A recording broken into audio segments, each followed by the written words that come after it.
लेकिन जो ये आर्टिकल 37 की बात हो गई है, ये हर एक कश्मीरी के लिए ये इनके साथ सरासर नाइंसाफी है। इसलिए तो ये अच्छा कदम है कि इलेक्शन हो रहे हैं। वोट हमारा हक है और वोट ही हमारे मसाइल का हल है। वही रशीद इंजीनियर 10 साल पहले एक नारा देता था, वो आज़ादी ढूंढ रहा था।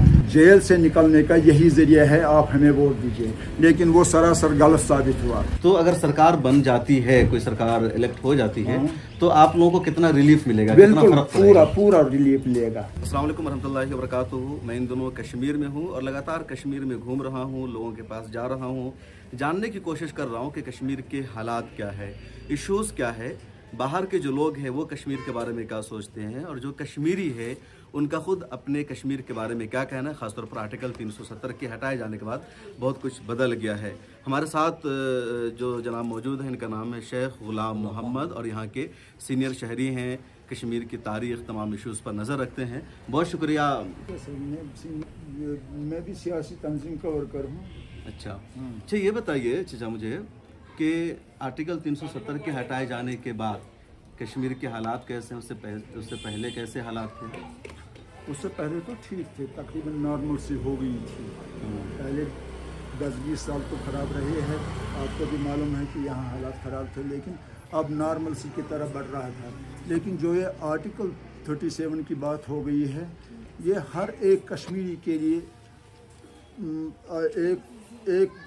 एक अंदाज में बताएगी कि ये इनके साथ सरासर नाइंसाफ़ी है, क्योंकि हमारी शिनाख्त थी, हमारा अपना सब कुछ है। ये मतलब देखिए, आज हम किसी अफसर के पास नहीं जा सकते हैं। स्टेट से हमको यूटी बनाया गया है, वो 370 की मेहरबानी से, 370 हटाने की मेहरबानी से। यहाँ पर 2014 में इलेक्शन हुए हैं, लोगों ने एतमाद दिया है किसी पार्टी को, तो फिर बीजेपी को उन्होंने बुलाकर यहाँ ले आए। तो उनका पहला ही मंसूबा ये था कि यहाँ से दफ़ा 370 हटाया जाए। इससे तो बिल्कुल उल्टा हो गया सब, यहाँ के हालात की, माहौल की, लोगों की जहन की। बस यही इशू है इस वक्त ज़्यादा, बाकी तो आता रहता है। 2014 के बाद पहला इलेक्शन है, 19 में आर्टिकल 370 को हटाया गया, चुनाव नहीं हुआ। तो अभी बीजेपी सरकार दोबारा आपके यहाँ चुनाव करा रही है, सरकार करे कि हम हालात को नॉर्मल कर रहे हैं। जी हाँ, कर रहे हैं। जमहूरियत के कदम जमहूरियत की तरफ बढ़ रहे हैं, जमहूरियत की तरफ बढ़ रहे हैं कि इनका इलेक्शन तो जमहूरियत का हिस्सा है जो इलेक्शन। इसमें तो हम खुश हैं, क्योंकि 10 साल बिल्कुल नहीं हुआ है कि यहाँ अगर हम कोई भी मसला हो तो किसी अफसर के पास जाते हैं, किसी एडमिनिस्ट्रेशन के पास। यहाँ है नहीं कुछ, जिनके कोई रसाई नहीं है। यहाँ तो कोई अफसर अपना नहीं है। हमारे लोकल अफसर्स होते थे या इलाकों में होते थे हमारे नुमाइंदे, तो कोई नहीं था। इसलिए तो ये अच्छा कदम है कि इलेक्शन हो रहे हैं। तो इलेक्शन में लोगों की कितनी दिलचस्पी है? क्या यहाँ के लोग इस मरतबा चुनाव में हिस्सा ले रहे हैं? बिल्कुल पूरी आपने तो देखा होगा, एक फेज तो गुजर गया है, बहुत अच्छा, उसका अच्छी परसेंटेज रही है। लोग चाहते हैं कि वोट हमारा हक है और वोट ही हमारे मसाइल का हल है। जो हमारी डिमांड होगी वो वोट के जरिए ही सिर्फ हल हो सकता है। लेकिन इस मरतबा देखा जा रहा है कि चुनाव में बहुत सारी पार्टियां, 10-12 पार्टियां चुनाव लड़ रही है, आज़ाद कैंडिडेट बहुत सारे, इतना पहले कश्मीर में नहीं देखा गया। बिल्कुल सही बात है। उस मसले में ये जो मुखालिफ है वो इस मसले में कामयाब हो गए हैं कि वोट डिस्ट्रीब्यूट करने के लिए, डिवाइड करने के लिए उन्होंने आज़ाद कैंडिडेट ज़्यादा उठाए हैं।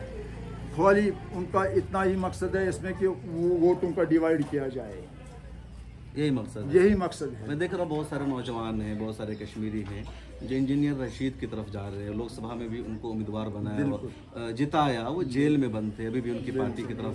तो आपको नहीं लगता कि इससे बड़ा नुकसान होगा? और लोगों की पसंद है वो। अगर पार्लियामेंट इलेक्शन में हम देखेंगे तो लोग बारामूला में थोड़े इमोशनल हो गए उस वक्त, क्योंकि उन्होंने बताया कि हमें जेल से निकलने का यही जरिया है, आप हमें वोट दीजिए, लेकिन वो सरासर गलत साबित हुआ, क्योंकि उसके बाद तो वो जेल ही में था। आज उनको इसलिए बेल पर छोड़ दिया गया है कि इस वक्त वो इस असेंबली इलेक्शन में थोड़ा डिस्टर्ब करेगा, और इस वक्त उनकी नीयत उस जैसी नहीं है जो पार्लियामेंट में थी। लोगों की समझ में आ गया है कि ये खाली बहाना है जेल से निकलना और यहाँ इलेक्शन लड़ना। वही रशीद इंजीनियर 10 साल पहले एक नारा देता था, वो आज़ादी ढूंढ रहा था। आज कैसे वो इस वक्त उनका नारा है कि जमहूरियत बहाल करेंगे, यहाँ ऐसा करेंगे, तो कैसा बदल सकता था वो? ये तो बहाना है। बाकी इस वक्त तो 12,000 अफराद जेल में हैं। अगर ये रास्ता था तो उनको भी मंडेट देना था उनको।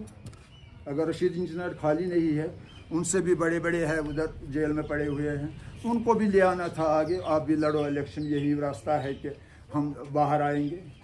नहीं, ये बहाना है। वो भी आप डायरेक्टली मानो, वो भी प्रॉक्सी है। Proxy yes, proxy. सरकार किसकी बनेगी इस बार? सरकार तो अब वोट फैसला करेगा। वोट फैसला करेगा। वैसे बताइए, अभी यहाँ गवर्नर रूल है या यूटी है, लेफ्टिनेंट गवर्नर के हाथ में ज़्यादातर पावर होता है, मरकज़ के हाथ में। तो अगर सरकार बन जाती है, कोई सरकार इलेक्ट हो जाती है, तो आप लोगों को कितना रिलीफ मिलेगा? बिल्कुल, पूरा रिलीफ मिलेगा। लेकिन इनके हाथ में तो ज़्यादा पावर नहीं है। देखिए, जिसको हम चुनेंगे इस वक्त नुमाइंदा, कम से कम उसके साथ तो रसाई होगी हमारी। सारे तो गवर्नर साहब के पास नहीं पहुंच सकते हैं। कुछ रिलीफ है। ऐसे भी आप देखो, ज़्यादातर पहाड़ी इलाका है, कहाँ से आएंगे वो श्रीनगर और गवर्नर साहब से मिलेंगे? अपने नुमाइंदे होंगे, अपने इलाके में जाएंगे या अपने ऑफिस में होंगे, तो उनसे रसाई होगी। कुछ तो होगा, न कुछ नहीं, पूरा होगा। हम के लिए पूरा होगा। अगर हमारी कोई भी डिमांड होगी, चाहे हमारी बिजली का मसला हो, किसके पास जाएंगे? हमारा नुमाइंदा होगा, वो चाहे काम जाएंगे। बिल्कुल।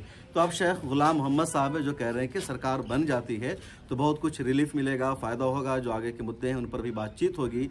अभी बहुत ज़्यादा परेशानियों का सामना है क्योंकि यहाँ कोई भी सरकार नहीं है। आप अगर जम्मू कश्मीर से ताल्लुक़ रखते हैं, यहाँ के मसाइल पर नज़र है, तो कमेंट सेक्शन में अपनी राय ज़रूर दीजिए। हम कुछ और इलाकों में जाएंगे, यहाँ के कुछ और शहरियों से, लोगों से बातचीत करेंगे और बताएंगे कि उनके मन में क्या चल रहा है, उनकी सोच क्या है। मिल्लत टाइम्स को जारी रखने और मजबूत बनाने के लिए हमारी आर्थिक सहायता कीजिए।